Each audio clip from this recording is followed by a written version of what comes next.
My number one is Quick. Patience Moonbeam. Yeah. Great grandpa.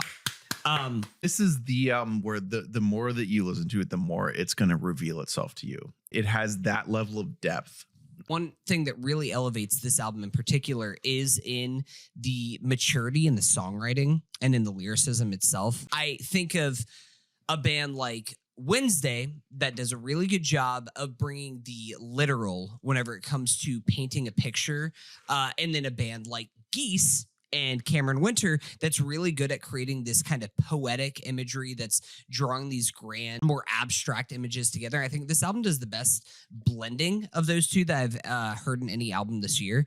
Like, for example, take the final track on the album, Kid, which is probably my favorite track. Probably, if I gun to my head, is probably my song of the year.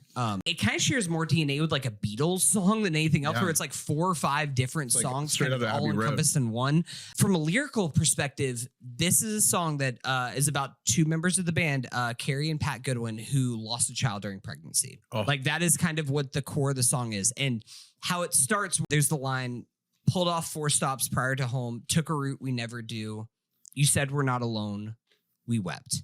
And then from there, it kind of breaks off into this like part 2 of the song. It's drawing on both imagery of Carrie's, her memories as a child of growing up on this lake and things that she remembers. And then this beautiful pictures that she's painting, and also this feeling of loss. And like I thought that I would bring you here with me. Like, I thought that we would be here together. All good things in time define their meaning. All dark things in time define their meaning. There's so much like sadness that's layered in here. One thing that's beautiful about this track, and I think it's indicative of the entire album, is that it's not something that ever lingers in that sadness, in that darkness.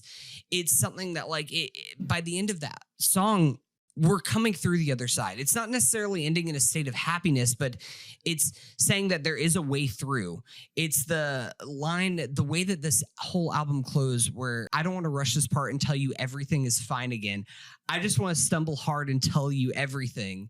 In the cold of the morning, it was you that was warning. This isn't just going to be something that like in a relationship and in life, it's not something that's just everything's always going to be okay. You're going to go through some fucking shit, man. It's not going to be easy. There's going to be moments where it's really fucking hard and you just kind of have to push through it.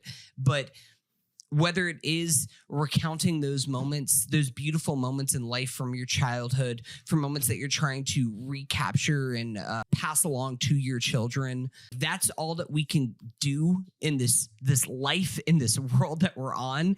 And I think that's one of the most beautiful things about this thing, about this album, that it does so poignantly.